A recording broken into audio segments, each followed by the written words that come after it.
Hoje eu vou estar mostrando para vocês como acabar com a tradição do vaqueiro do boiadeiro. Ó, estamos aqui, ó, pegado com a bombinha, né, pessoal? Como vocês viram aí os procedimentos aí.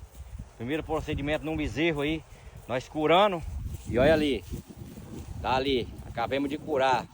Olha vocês verem, queimadinho o umbigo. E olha vocês verem, ó.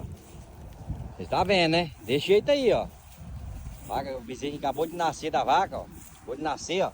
Aqui que nós vamos fazer agora. Vamos jogar um pouquinho de umbicura nele, com a bombinha ou não? Ou deixa sozinho assim, ó. Olha lá, olha lá, olha lá, ó. Ó. Será que nós acertamos o umbiguinho dele hoje? Ou não?